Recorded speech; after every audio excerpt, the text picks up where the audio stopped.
So I've been interested in having you in, Matt Fish, Arizona Commercial Real Estate, for a couple of reasons. One, probably not so important, is I see your name everywhere.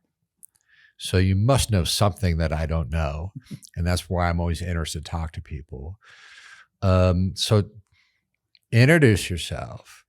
Tell us who Arizona Commercial Real Estate is, what you guys do here in the state of Arizona. Perfect. So Matthew Fish, I co-own Arizona Commercial Real Estate with my wife, Lacey. Her and I, there's about 20 of us at Arizona Commercial Real Estate. We manage roughly 700 commercial spaces across the state. We specialize in commercial only. So retail properties, medical properties, industrial properties, food service, hospitality, anything to do with commercial real estate we do. We represent buyers and sellers in traditional transactions. We represent landlords and tenants in traditional lease transactions. And then we represent owners in managing their assets. So I had no idea, as I mentioned earlier. I thought you were more a transactional broker, but you guys seem at Arizona Commercial Real Estate seem to do almost the whole spectrum, the whole suite of services, from the transaction and helping place or move companies from one spot to another, correct? But also managing the property itself. Is that correct? That's correct. We start with site selection work on vacant land deals for national franchises come into town. They need to understand what the traffic counts are, which properties are zoned appropriately, where the most demand will be for their services, so we can help with void analysis or market studies, any of those things on a site selection process, all the way to managing a completely fully leased shopping center. And this is why I was interested to talk to you. I want to get this question out of the way right away, because there always seems to be confusion publicly from residents, especially, as to how and why a company, organization, brand, whether it's Nothing Bundt Cakes or Amazon or Jersey Mike's, whoever, could even be a doctor from another state. How do these brands find this place? How do they come here? I will preface it by saying, usually they think it's a mayor or a council they may be involved, or a large landowner like the Fains may be involved. But where does it really start, and why do they choose a specific area? Okay. I would answer that as it's simply business, right? We can get into a lot of the nuances, but it all starts with having something to sell and someone to sell it to. So let's start with having someone to sell it to. The Prescott area has become the third largest MSA in the state of Arizona. We have roughly 217,000 people in our trade area. One of the municipalities in town just paid for a big retail study. So let's talk retail for just a second. In December, this third-party organization came to town. They looked at all of the FDIC reported deposits at the 12 financial institutions in town. And they reported that the Prescott metro area has $5.6 billion deposited in our local banks. The average net worth in Prescott now is $2.2 million. So we have someone to sell it to. They have the money to buy it. This is the third largest trade area in the state. We know why all the people are coming here for the rooftops, and everyone in the community has seen the explosion on the residential development side.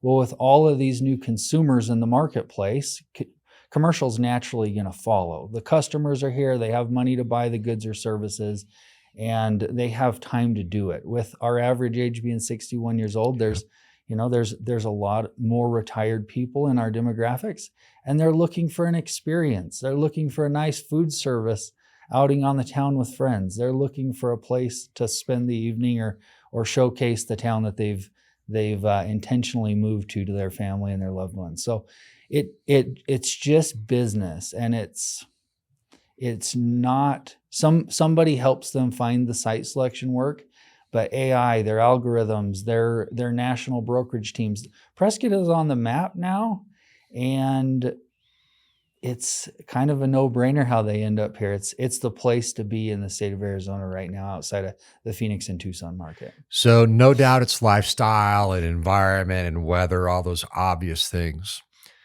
But what I just heard, which I'm kind of chuckling inside about, is people have a tendency, oh, well, our officials are corrupt and they got a side deal to bring in Amazon or any one of these other companies, you name it, right? But what you said was these brands and organizations are looking at bank deposits, which is comprised of the people that move here and retire here to help them make a decision. They're also looking at growth in rooftops, as you mentioned. It all goes back to the resident because they're saying it's other people. The reality is by default, the residents that came here are the ones that are telling these organizations to come here. That's right. Right? Yeah, they're voting with their wallets. They're voting with their wallet, even though they don't know it. So I find that really interesting. So when people ask, well, who decides why Aldi's comes here? There's a really good example. It's another one. It's not the bureaucrat. It's not the landowner to start. It's really, we're looking at bank deposits. We're looking at rooftops. You said it's the third largest trade center in the state. Mm-hmm. You said the Prescott region. What is that? Is that based on things like bank deposits and rooftops? What comprises that? That's based on population alone. Population alone. Yeah. So it's a metropolitan statistical area basically, and the driving statistic is users, consumers. And so, yeah, there are the third largest group of consumers needing goods and services in the state of Arizona that do business in the Prescott metro area rather than anywhere else in the state. Wow. That's significant to be number 3 in the state. Do you know what the top 2 are? Yeah, Phoenix is the largest MSA. Tucson is the second. And then the Prescott metro area is third. I bet nobody would have thought about that. So talk to me real quick about MSA, assuming that not everybody knows what that means. Yeah. So that's Metropolitan Statistical Area. Okay. And it's just kind of an algorithm that's used to figure out where the trade areas, where's business happening, are our consumers in the market, are our competitors in the market? Is there a void there for us to step in with a competitive advantage and offer a good a service, a feature, a benefit that's going to set us apart from the competition, where we can take up a bunch of that market share, or is it saturated already? And so some of the other things that groups will look at is there a territory available for our franchise? Is there a distribution channel available for our service? If it's a East Coast brand, they don't want to run semi trucks all the way across the country to supply one store here in the Prescott area. There's so many things that go into it, but it's very intentional. They've been building these business models for a long time. They know exactly what it takes from exposure, from visibility, from ingress and egress from our state roadways. They know what it takes from a building envelope standpoint. I had one group call me the other day and they wanted 3 drive-throughs. They're so efficient on the drive-through market. We've seen 2 become pretty standard, and they're running 3 drive-throughs now in their new site plans. And so they know what they want. We help them find it, and they're glad to do business in our community and employ our family members and pay taxes to our municipalities and help feed this economic epicenter in the state. So we're number 3, MSA. I still kind of am chuckling on the data, is what you're talking about, drives the decision making, which then drives the relationships and the inquiries locally. But it's the data of the residents that tells organizations to move up here. And I just keep going back to that because it's always these very small group, probably loud group online saying, oh, we don't need it, or, oh, another bureaucrat's lining their pockets, or, oh, the landowner is greasing the bureaucrats to get it's the residents. Yeah. By default, really. It's really kind of interesting. So let me share an example on that subject, because I do think this is important to understand. One of our biggest economic engines is the trades that support the residential growth. Yep. Okay, so my phone rings off the hook with distribution groups. We have all of these contractors. They're doing a great job remodeling or building all these homes, and they're trying to truck product up here 3, 4, 5 days a week from Phoenix. And they're going, due to traffic and construction on the 17 and due to fuel costs and due to all these variables, we feel like there's enough demand now in the Prescott area that we want a local fulfillment center. And we'll distribute product out of there to the contractors and the trades that can make it, quicker to get the jobs done, faster to have inventory available, easier for consumers to go into our showroom and look in our design center at the product they may want to choose to be installed in their home. But yeah, the residential homeowners have created a market here where all of these HVAC, plumbing, electrical supply groups want a warehouse in town to ensure that their product can be installed on all these new residential homes. Which also helps lessen traffic, Yeah. right? Because that's a big part of the experience of having a great quality of life is not so much traffic. So roads are important, but just as important are these distribution centers. I just learned that, and I should have been aware of it because I'm like everybody else. We shop on Amazon, right? And every demographics has its own unique qualities and characteristics, as we do up here in this MSA, if you will. And they want a distribution center up here because that way the products that are filled in that distribution center best represent this area. Therefore, the products get to the consumer quicker, prevents more traffic on trucking from a farther distribution center, but having our own distribution center with our own personality and characteristics, if that makes sense. Yeah. And people don't really think about that these things become living representations of what we consume. And that's why these distribution centers are important if people are going to be buying this way. Yeah. The better way to articulate it. I don't think people really connect those dots. They think that they're being created as a profit center for somebody else. So really it's for the consumer. Yeah. Yeah. Our C-stores, our convenience stores, they stock their coolers with drinks that sell the most. Right. Our retail stores, they supply product here that is, relevant to the topography and the temperature and all the things. Everything is very intentional. Mm-hmm. They're not going to stock a product that it's not going to sell. And so, yeah. How long now? You started off in commercial real estate on the transaction side. Is that a fair assumption? Yep. I started in real estate in 2008. I've been doing it 17-ish years, plus or minus. And yeah, I started out on the transaction side and just worked my way through a little bit of everything to where we are today. And so what keeps you up at night in terms of the industry and how it affects lifestyle? From your unique perspective of commercial real estate, because you have your barometers. Mm-hmm. I know you fly, so you're always checking your altimeter, which is a barometer, right? What are the weather patterns out there, if you will, that keep you up at night from a lifestyle, from a family perspective that may be interesting to the average person that has nothing to do with commercial real estate? Yeah. Being in a rural market, there's a lot of them. But I would say right now, probably the biggest thing we're trying to overcome is lack of inventory. So we have less than a 2% vacancy rate in Prescott Valley where we're sitting today. There is almost no space available. If I have a medical service provider that calls and says, I have a huge patient mix in Prescott Valley, I'd like to have another store there. We're subletting space from another practitioner because there's nothing available for us to lease. With all the new rooftops, we have to have some additional commercial development pretty quickly in order to ensure there's a good customer experience at all these stores.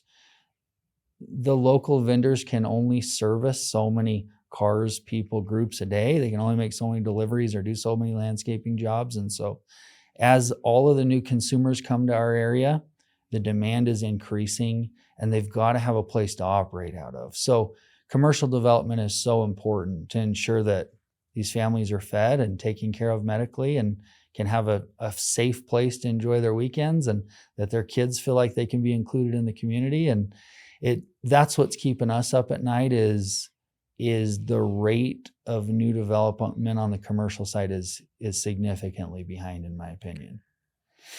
Because you guys have a unique window to the business owner. If you're managing, I think you said 700 properties ish throughout the state. So you have a great window on the challenges of the business owner, both large and small, I'm guessing. What are they telling you as it relates to what is affecting them most? Is it labor because of housing shortages? What is it that is the most common challenge of the small business owner from your perspective? I think I would probably sum that up as rapid change is probably the biggest challenge that they have right now.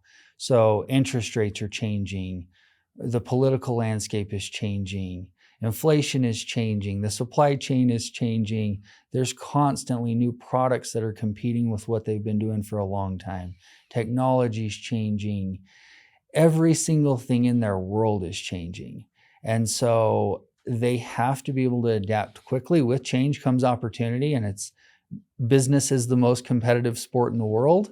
But It is. if they're not changing at the rate that the world's changing around them, they're going to get left behind. And so we could go into every single one of those categories and talk about things that they're struggling with on workforce or affordable housing or all the topics that traditionally come up. But I would just say it's change overall, figuring out how to find a solution for today's problem. Yeah. Let's change subjects on the topic of change. You're a pilot. Mm-hmm. I haven't flown in a while, but I was really into aviation in my 40s. What got you into it? A lot of my clients fly. Uh-huh. A lot of them, it's one of the happy places in their life, being able to leave the ground and defy gravity and to go into an existence where there's no traffic and no stoplights and no speed traps and no animals running across the road, right? It's just almost like this blissful ability that makes the world smaller. And so I had quite a bit of experience with it throughout my life, but 5 years ago did a real estate transaction that ended up getting paid a commission of an old 1958 Cessna 182. Oh, nice. That's where it all started. So awesome. I remember the first time I soloed, and it was at Brownsfield, San Diego. Hard to get lost there because you have the border, you got the mountains, and you got Miramar, which you don't want to fly over. Otherwise, you have a chain gun in your face. And my flight instructor exited the aircraft. It was an old Grumman AA-1C, flying brick, but really cool. It was painted camouflage with a sliding canopy. So I felt like it was in an old Hellcat or something. And because you're ready for your solo. This is after about 9.1 hours. And I took off. First two go-arounds, touch and goes were fine. I was sweating profusely, but I was really excited. I was ready for it. And then on the third round, I'm headed downwind, and the tower where my instructor is inside next to him, he goes, "Hey, we've got a lost Satabria pilot, directly ahead of you. Can you see if you can find him?" I'm like, okay, but I'm not a SAR pilot, search and rescue pilot. I'm really nervous, right?